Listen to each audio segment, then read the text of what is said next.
Ilang segundo pa ay nasa harap na uli niya si Ralph. Nakatitig ito sa kanya at pagkatapos ay bumaba ang mga mata sa sakong na hawak niya. Nasaktan ka ba? My pride, yes. She attempted a smile. Napunan niya ang hawak nitong mahabang balumbo na kartolina. Ano yan? Naupo ito sa tabi niya. Inilatag sa kama ang hawak. Tingnan mo. Blueprint ng bahay? Yes, at hindi lang basta bahay, Jessa. He looked at her and smiled. It's our home. Amery pretended may surprise. Naiiling itong sabi. Anong ibig mong sabihing our home? Jessa breathed. Hindi ka ba napapagod na nakatira sa mga magulang ko? Hindi mo ba gusto magkaroon ng sariling tahanan? Yung magagawa mong gusto mong maayos ang dekorasyon? Gusto ko pero... Pag-alinlangan niya, nanlaki ang mga mata sa ipinapahiwatig ni Ralph. He smiled. Kung ganon, sabihin mo sa akin kung anong opinion mo sa layout na to. Baka may gusto kong baguhin. Jessa was speechless. She was looking at the layout. Itinuturo ni Ralph ang lokasyon ng sala, kusina, mga silid at bathroom. Ganon din kung saan nakalagay ang mga kasangkapan. Mga kasangkapang siya ang pipili. Ayon dito, silang dalawa. Even MJ would have a choice.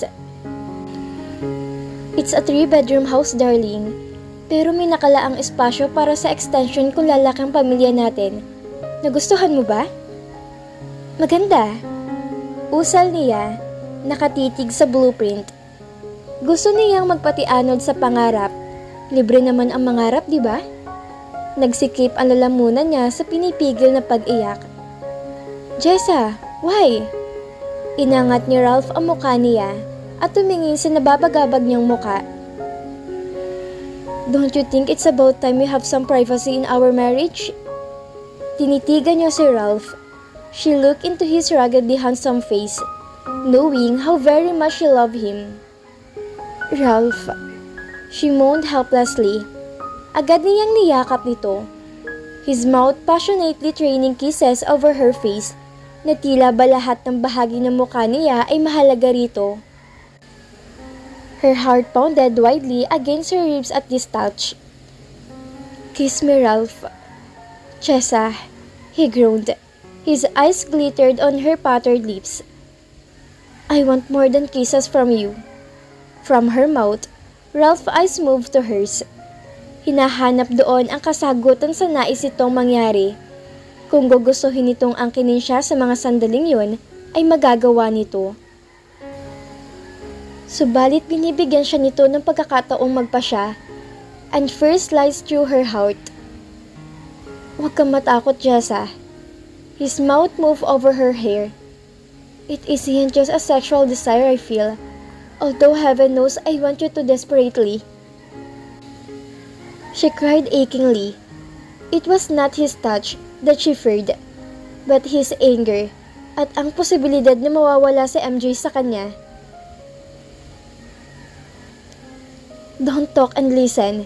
He scolded her tenderly. I love you. Hindi ko matiyak pero marahil itagang mahal na kita. Perhaps the moment I first saw you, that enchanted night, 5 years ago. Ang tanging alam ko'y iniibig kita ngayon, more deeply than I thought I was capable of feeling.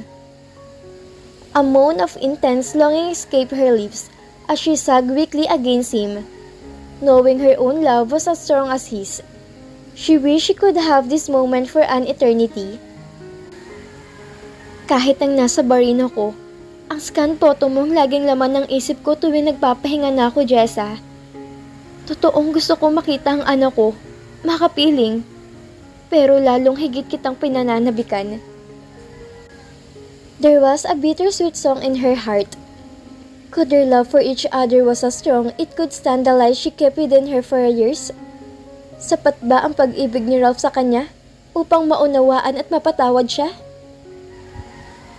Simulan nating malinis ang ating bukas, Jessa. Wika ni Ralph. Inuulan ng halik ang mukha niya habang nagsasalita. Gusto kong ihingi ng tawad sa iyong katotohanang hindi ko natatandaan ang pangyayari ng gabing mabuong ating anak. There is nothing to forgive. His arms tightened around her as she rocked her gently against him, as if it would ease the pain in both their hearts. Nang dumating ka rito at mag-usap tayo ng sarilinan at itanong ko sa iyo kung tagang ano ko si MJ, I can still remember the light in your eyes when you said yes. It was then that I know you weren't capable of lying, my darling. It was one of the first things I love about you. Yun ang naging pundasyon ng pag-ibig ko sa iyo. Napaungol si Jessa. Ang kaligayahang nadarama ay tila lobong natusok ng karayom. I can't blame you for hating me, for the degradation you must have suffered because of me. Nagdalang tao ka ng walang ama. Mag-isa mong isinilang ang aking anak. Ralph paused for a moment. Nasa muka ang pagsisisi. Ralph, patapusin mo ko, darling. Pagkatapos nito, hindi na natin uungkatin ng nakalipas. Gusto kong malaman mong hindi mo ko itinaboy. I drove myself away, darling. Sa tuwing titingin ka sa akin, pinapaalala mo kung gaano mo ako kinamumuhian. Hindi ko kayang harapin ang pagkasuklam mo, kaya ipinasya ko magtungo sa Bahrain. Hindi mo kailangan sabihin sa akin yan. Ikinulong nito ang mukha niya sa mga palad nito. Alam mo ba kung bakit ko sinasabi ang lahat ng to? You've been honest with me from the very start, Jessa. So I must do the same to you. Honest? Ang salita'y paulit-ulit sa pandinig ni Jessa. Tinutuya siya. Ang inaakala ni Ralph na katapatan niya ang isa sa hinahangaan nito sa kanya. She couldn't destroy it or it would destroy his love for her. Hindi niya mapigilan ang sunod-sunod na paghigbi. Darling, ano ba nangyayari sa'yo? The surprise and gentle concern in his voice only increased the pain. Ralph, she shook her head in anguish. May isang paraan para makaalis siya sa sitwasyong yon. Tiyak niyang kakasuklaman siya ni Ralph kapag ginawa niya yon. Pero higit pa kapag nalaman nitong katotohanan. Please, gusto ko ng annulment. Annulment? Manghang usal nito, inalayo ang sarili mula sa kanya at tinitigan siya na tila ba wala siya sa katinoan ng isip. Nagpipiro ka ba? Gusto ko magpa-annul, Ralph. Marahas nitong hinawakan ang braso niya. Kasasabi ko lang sa'yo na mahal kita. Sinasabi mo bang wala kang pag-ibig sa akin? He demanded angrily. Yun bang gusto mong sabihin? Annulment ang hinihingi ko sa'yo. Mariin niyang sabi. Hindi pa ba sapat yun? No, damn it. It isn't. Halos bumaon ang mga daliri nito sa braso niya. I'm not so experienced that I don't know when a woman wants me. And I know that a moment ago you wanted me as badly as I wanted you. Ang galit at kalituhan nito'y halos magpabiyak sa puso ni Jessa. Alam kong mahal mo ko. Aminin mo yan. Enough, Ralph. Inilagay niya ang mga kamay sa dibdib nito at sinikap ilayo ang sarili. Magpaliwanag ka. One hand moved to the small of her back. Nasasaktan ako, she whispered. I love you. He growled, anger first leaping in his eyes. I'll make you love me. He roughly looked her in his arms. Nagwalang silbi ang anumang pagnanais ni Jessa na lumayo mula rito. Inhiga siya nito sa kama. Pagkaway hinablot ni Ralph ang blusa niya at nagtalsikan ang mga botones niyon. Nahantad sa mga mata nito ang dibdib niya. Nanghihilakbot niyang ipinagsalikop ang blusa sa sarili at nagpilit bumangon. But his finger closed over her twist. Pabalyo siyang inihiga pabalik sa kama at buong bigat nito'y nakadaan sa kanya. Tila banyagang kabangisan sa mga mata ni Ralph na nakatunghay sa kanya. Wala roon ang mapang-akit na kislap na lumiligalig sa puso't isip niya. Bumaba ang ulo nito patungo sa kanya upang hagkan siya. But Jessa twisted her head away. "You were anxious enough for my kisses before," he jeered. Minama ni Obra ang mga kamay niya upang mahawakan nitong iisang kamay sa ibabaw ng ulo niya at ang isang kamay naman nito'y marahas na nakahawak sa mukha niya. "Please, Ralph, huwag mong gawin to," bulong niya sa nanginginig na tinig. "Hindi nito mababago ang lahat. Gusto ko pa rin ang annulment." "Hindi ako naniniwala sa'yo," he said coldly. Pinamukala ng luha ang sulok sa mga mata niya. "Wala akong lakas para pigilan ka sa gusto mong mangyari." He stared down at her for a long moment. "Damn you," he muttered savagely as she broke free from the flattening look in her eyes. Tumayo ito mula sa pagkakadagan sa kanya. Sunod-sunod ng magulgol na ginawa ni Jessa, lalo na nang marinig niya ang mga yabag nito palabas ng silid. Halos matanggal ang pinto mula sa mga bisagra sa lakas ng pagkakabagsak niyon pasara. "Ralph, I love you," she sobbed into her pillow. Parang nabalutan ng yelo ng mansyon ang mga Santiago sa mga sumunod na araw. Hindi sila nag-uusap ni Ralph. Sa guest room ito natutulog at tuluyan ng nalantad ng mga biyanan niya ang uri ng pagsasamang meron sila. Maging sa MJ, ay bihira na ako lumapit sa ama dahil lagi itong nakasinghala. Nangangalumata na si Jessa sa ilang gabing hindi siya makatulog. Ilang beses niyang binalak na puntahan si Ralph at sabihin ditong mahal niya ito, na iniibig niya ito, pero hindi niya magawa. Hindi siya mauunawaan ito. She was an idiot.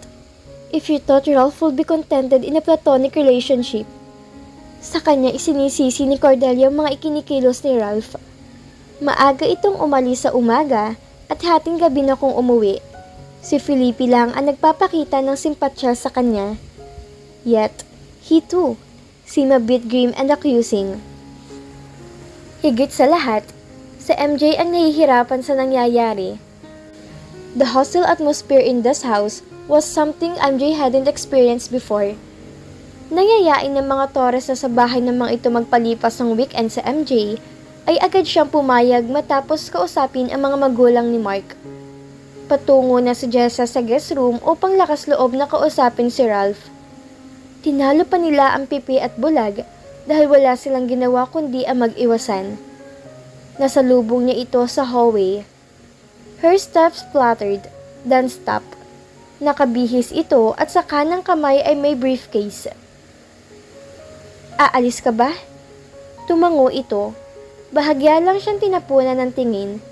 Nagpatuloy ito sa paglalakad at nilampasan siya. Sumunod siya. Nagyaya si Mark sa kanila magpalipas ng weekend sa MJ. "Bahala kang magpasya. Pinayagan ko na siya, pero maaari bang ikaw na maghatid sa kanya sa bahay ng mga Torres?" Suhestyon ni Jessa. "Bakit hindi ikaw yung maghatid? Wala kang ginagawa, diba?" He said coldly. "Gusto ko magkasama kayo na MJ, Ralph." Nagtataka na siya kung bakit bihira ka na niyang makita rito sa bahay. Nakikiusap ang tinig niya. Dapat siguro ipaliwanag mo sa kanya kung bakit. Panunuya nito. "Ralph, please." "Please what?" He snapped bitterly. "Anong inaasahan mo sa akin? Magpakasaya pagkatapos ng lahat? A man has only two things he can give a woman, Jessa. His love and his name. At tinanggihan mong pareho yun. Hindi ka man lang makapagbigay ng paliwanag sa akin kung bakit?" Walang salitang lumabas sa bibig niya, although 1,000 words flooded her mind. Her voice quivered as she murmured a very weak, "I'm sorry." At tumalikod pagkatapos. Nang makaalis si Ralph ay inihatid na rin niya ang anak sa bahay ni Mark. Iniwasan niyang sagutin ng alinmang tanong ng anak tungkol sa kanilang mag-asawa. Makalipas ng isang oras ay nasa mansyon na siyang muli. Ipinarada niya ang family van sa likod ng isa pang sasakyan ng mga Santiago. Pagkatapos bumabay sa likuran siya nagtuloy. Naglakad si Jessa sa gilid ng pool at pagkatapos ay naupo sa upuang bato. Tears of self-pity strung her eyes as she suddenly felt sorry for herself at the mess she had made of her life. Hindi ko alam na narito ka. Ang malumanay na tinig ng father-in-law niya mula sa likuran. Bakit ka umiiyak? Kaagad niyang pinahid ang mga luha at sa pilitang ngumiti. Nagkibit siya ng mga balikat. Humakbang palapit si Felipe Santiago. Here, drink this. Inalok nito ang hawak na baso ng alak. Mas kailangan mo to kaysa sa akin. Tinanggap yun ni Jessa. She took a couple of swallows. Thank you. Lumalalang awa niyo ni Ralph, Jessa, said the old man. Hinilang isang garden set at naupo roon. Tinalo pa ng anak kong isang may sakit na hayop. Lahat ay sinisigawan. Nanatili siyang tahimik at nakayuko. Anong isasagot niya? You're in love with my son, aren't you? Nag-angat siya ng mukha rito. Hindi niya magagawang itanggi ang katotohanan yon. She said sadly. Hindi pa rin makahagilap ng sasabihin. Hindi ko gusto makialam, Jessa. Pero maaari ko bang itanong kung ano pinag-aawayan niyo? She took a deep breath. Hiniling ko kay Ralph na maghiwalay na kami. Nabigla ito sa sinabi niya. Napatuwid ng upo. Bakit? Nitong huli nakita ko maayos ng pagsasama niyo. I can't tell you the reason, Papa. I'm sorry. May ilang segundong nakatitig lang si Felipe sa kanya. Pagkatapos ay... Ang susunod kong tanong ay personal, Jessa. Ask away. Sagot niya, hindi lumilingon. Alam ba ni Ralph na hindi ikaw ang ina ni MJ? Tila huminto sa pagpintig ang puso niya sa narinig. Nabitawan niya ang basong hawak at nagkapira-piraso yun. Napilitan siyang lingunin ito. Paano niyo nalaman? Sabihin na nating hindi ako katulad ng anak ko na maniniwala kaagad sa isang babae na ni Mesay hindi pa namin nakita. O kung ang bata nga ba'y apo ko. Noong una kang dumating dito, naghinala kung pinapasa mo lang kay Ralph ang bata bilang anak nito. Subalit hindi ko magawang isatinig yon dahil nakita kong biglang paggislap ng mga mata ni Cordelia na matitigan ang batang kalong mo. Nang kuhanin niya ang bata mula sa'yo, ngumiti siya. Kauna-unahan mula nung mamatay ang aming bunsong anak. Hindi ko magawang sirain ang sandaling yon. Sinabi ng doktor na malaking bagay ang pagdating ni MJ sa kalusugan naking asawa. Marami akong salapi, Jessa. Hindi kayang ubusin ni Ralph yun. Gaano man kaluhong aking anak. At ang pagdating mo sa buhay namin ay hindi makakabawas sa kayamanan ko. Ano man ang motibo mo. Sa paglipas ng mga araw, ay natanto kong hindi ako nagkamali ng pasyensi ng ayunan ang mungkahi ni Cordelia na makasalan ka ni Ralph. You haven't told me how you knew MJ not my son? She said in trembling voice. Tumayo ang matandang lalaki. He was pacing the pavement. Nasa loob ng mga blusa ng pantalon ang mga kamay. I had you investigated. The eyes that turned to her were kind and full of regret. I saw the copy of the clinic records where your sister gave birth to MJ. My money made it possible. He said with a rueful smile. Naisip mo bang galit ko na mabasa ko roon na ang nakasulat na ina ng batay ang kapatid mo? Bakit hindi mo sinabi sa akin o kay Ralph ang nalaman nyo? Legal kang kasal sa anak ko. Isa pa'y ikamamatay ni Cordelia kung ilalayo mo sa MJ sa kanya. But believe me, Jessa, had you been promiscuous woman, I could have easily thrown you out of my house in a snap of my finger and have MJ stayed with us. Santiago or not. Ang ngiti na matanda ay hindi umabot sa mga mata nito. I purpose to encourage Carlos to come here on the pretext of discussing business para magkakilala kayong dalawa. He was a handsome man. Masalapi rin naman. Walang hindi maaakit. Lalo ng isang tulad ng walang asawa sa tabi. Lingid sa'yo inoobserbahan kong pakikitungo mo sa CEO ng kumpanya. I even knew you met with him weeks ago. Speechless, she gasps up the old man. Si Carlos ang itinuturing ko malaking pagsubok ko sa'yo. Ang affection ni Carlos sa akin was part of the test? She asked bitterly. Sa kabila ng lahat ay tinuturing pa rin niyang kaibigan si Carlos at masakit isipin ng pakikitungo nito sa kanya inuutos ni Felipe Santiago. Umiling ang matandang lalaki. He smiled sadly. Totoong nahuhulog ang loob ni Carlos sa'yo. Ikinalulungkot ko naging instrumento ko sa kasawian niya sa'yo. Ikinalulungkot ko rin gawin ang mga ginawa ko. Pero anong inaasahan mong gawin ko matapos ko malamang hindi ikaw ang ina ni MJ? I won't grudge you for that, Papa. And you have proven yourself beyond my expectations, Jessa. Mabuti kang ina, marangal na asawa. Masunurin kang manugang kahit na alam mong malayo ang loob sa'yo ni Cordelia. Na kaya lang niya pinahihintulutang pakasalan ka ni Ralph ay dahil kay MJ. Gusto ko malaman mong hindi ko pinagsisisihang tinanggap kita sa bahay na to.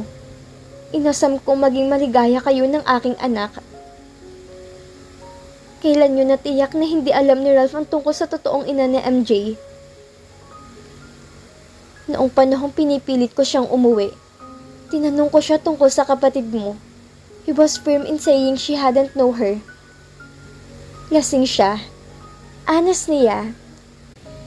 All the bitterness was gone and all the sadness went its place. Wala siyang maalala sa gabing yun maliban sa nakita niya ako. Bakit inilihim mo sa anak kong totoo? Nung una ako magtungo rito, suporta para sa anak ng kapatid ko lang ang sadya ko. Maybe a trust for his education. A medical care should he get sick. Nothing more. Hindi ako nakatitiyak kung kaya ko siyang buhayin, ni hindi ko natapos ang pag-aaral ko. She paused for a moment. Nang matiyak kong hindi lang support ang gusto mangyari ni Mrs. Santiago, kundi kunin ang pamangkin ko sa akin ay natakot ako. Tumingala siya upang ibalik ang mga luha. Ang sarili kong namatay dahil sa atake sa puso ng malamang nagdadalang taong kapatid ko, pero walang ama, na siyang dahilan para mawalan ng trabaho si ate. Ang unang atake ng mamay nang mamatay si papa. The second attack was fatal. 3 buwan pagkamatay ni mama, nanganak si ate, premature. She had to give birth a month ahead for term. May sakit na siya at baka hindi makabubuti sa batang umabot pa sa full term. She delivered her son through C-section and died 4 months later of pneumonia. Paimpit niyang pinigil ang pag-iyak. Sinikap kong buhayin ang pamangkin ko, pero hindi ko alam kung paano.